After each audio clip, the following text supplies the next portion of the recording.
आप देख रहे हैं न्यूज 24 की खास पेशकश। कल एग्जिट पोल का दिन था, आज मंथन का दिन। एग्जिट पोल के नतीजे क्या बता रहे हैं, उत्तराखंड की बात करेंगे हम। उत्तराखंड में दरअसल इतिहास रचा जा रहा है, और यह मैं किस लिए कह रहा हूं। जब से उत्तराखंड अस्तित्व में आया तब से वहां पर कोई भी सरकार अपनी सत्ता नहीं बरकरार रख पाई, रिपीट परफॉर्मेंस नहीं दे पाई। लेकिन यहां पर बीजेपी रिपीट परफॉर्मेंस करती दिखाई दे रही है। एक बार फिर कमल खिलता दिखाई दे रहा है। उत्तराखंड में 70 सीटें हैं विधानसभा की, और 43 सीटों के साथ एक कंफर्टेबल मेजॉरिटी के साथ पुष्कर सिंह धामी फिर से सरकार बनाते दिख रहे हैं। कांग्रेस ने ताल तो बहुत ठोकी, लेकिन 24 सीटों पर सिमटती दिखाई दे रही है। पिछली बार के मुकाबले दोगुनी से ज्यादा सीटें कर ली। 11 सीटें कांग्रेस ने जीती थी पिछली बार, लेकिन सत्ता के जादुई आंकड़े से अभी भी बहुत पीछे। तो हमारा आकलन, हमारा एनालिसिस, न्यूज 24 टुडे चाणक्य का एनालिसिस कह रहा है कंफर्टेबल मेजॉरिटी बीजेपी को मिलती दिख रही है। संजय, आपका टेक, कंफर्टेबल मेजॉरिटी के जो आसार दिख रहे हैं उससे आप इत्तेफाक रखते हैं?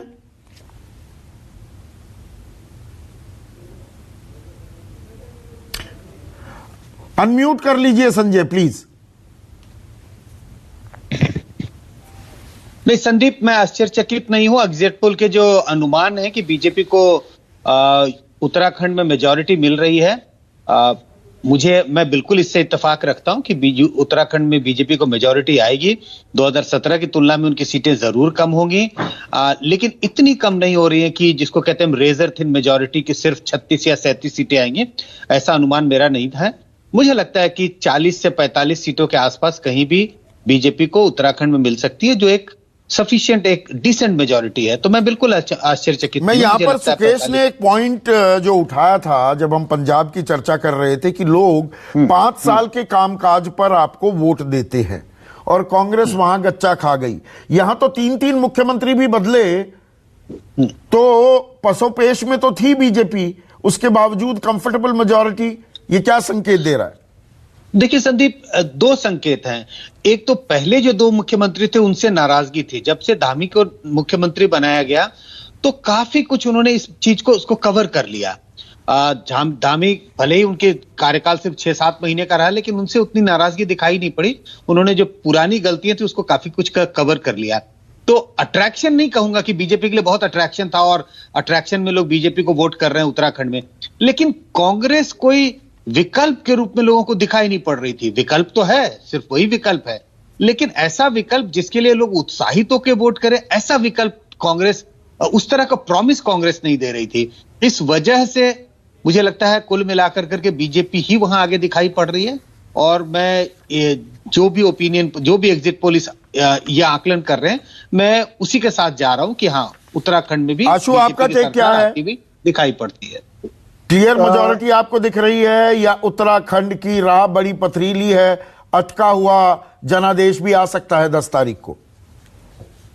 नहीं, मुझे लगता है कि जो 43 का आंकड़ा थोड़ा सा ज्यादा मुझे दिखाई पड़ रहा है, लेकिन फिर भी मैं यहां पे जो मैं पंजाब के बारे में कह रहा था, लगभग वही बात मैं कांग्रेस पार्टी के लिए, उत्तराखंड के लिए भी कहूंगा। उत्तराखंड भी आइडियली प्लेस था जहां कांग्रेस पार्टी को दरअसल बहुत अच्छा परफॉर्म करना चाहिए था और कायदे से मेजॉरिटी लेकर सरकार बनानी चाहिए थी।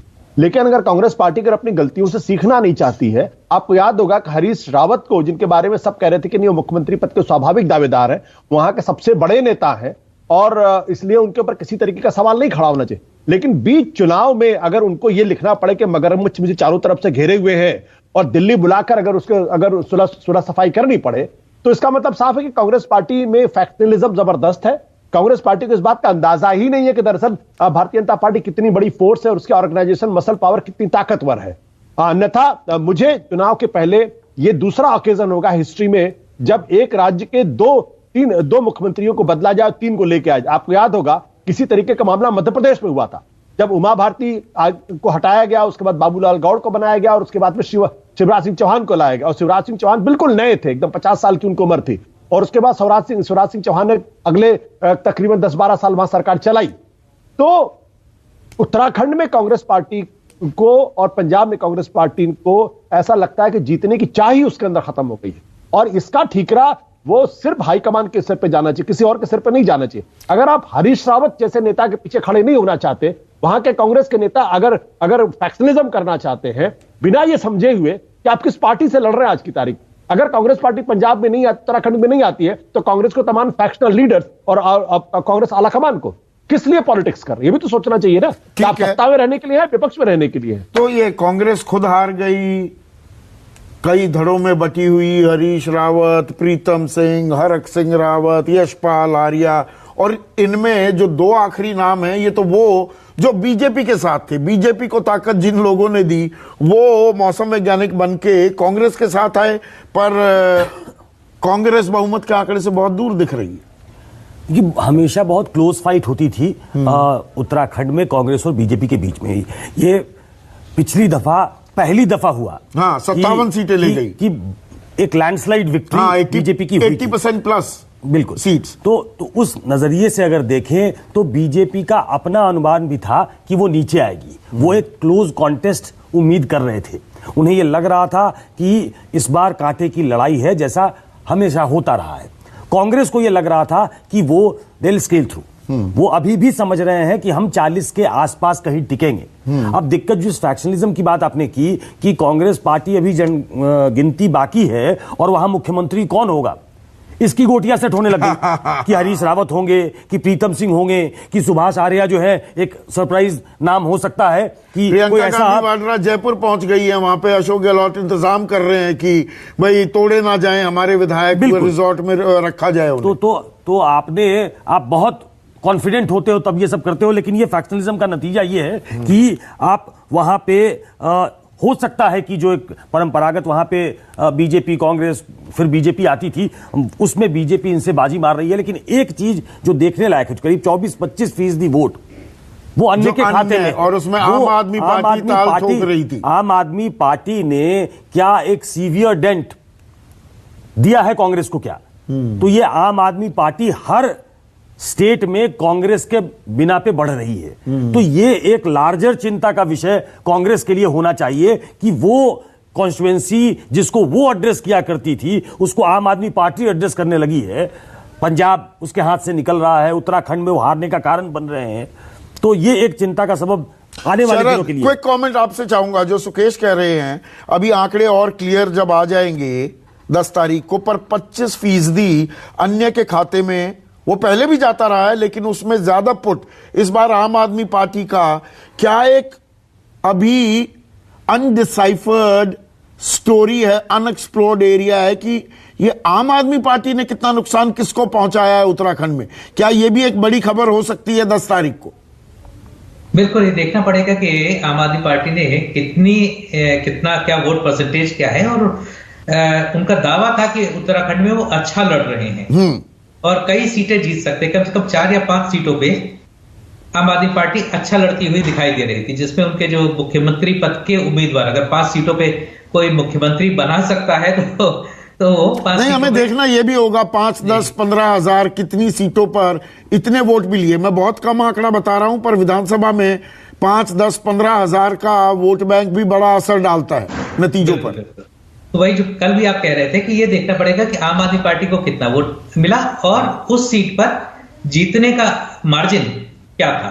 तो क्या आम आदमी पार्टी को मार्जिन से अधिक अगर वोट मिले हैं तो एक बहुत सिग्निफिकेंट चीज होगी और ये उसी से पता चलेगा कि उन्होंने किस पार्टी को कितना नुकसान पहुंचाया। एक कमेंट विकास आपसे भी, पंजाब में फर्ज कीजिए ये आंकड़े नतीजों में तब्दील होते हैं, कांग्रेस की हार, उत्तराखंड में भी वो सरकार बनाने की ताल ठोक रहे थे, वहां हार, तो ये कांग्रेस के लिए ये झटके पर एक और बड़ा झटका।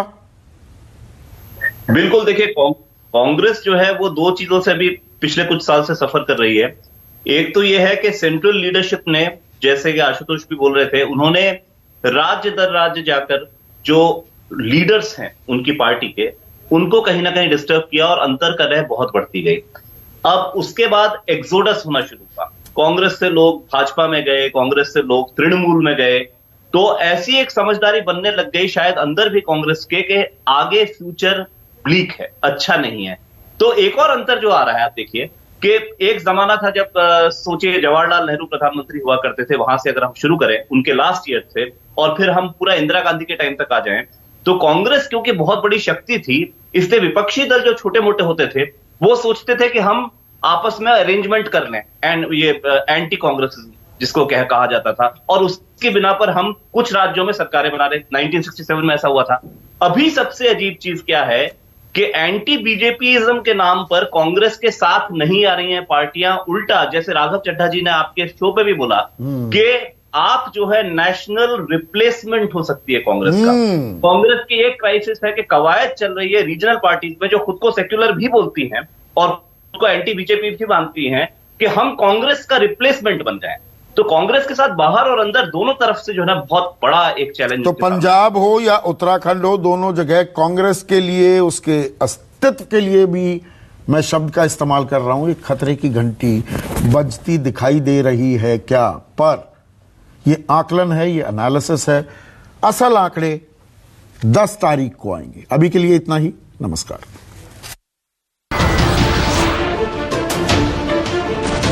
नमस्कार, मैं हूं मानक गुप्ता। अगर आपको हमारा ये वीडियो पसंद आया हो तो इसे लाइक और शेयर जरूर करें, और हां, हमें सब्सक्राइब और फॉलो करना ना भूलें ताकि आप देश और दुनिया की कोई खबर मिस ना करें। तो जुड़े रहिए हमारे साथ और देखते रहिए न्यूज़ 24।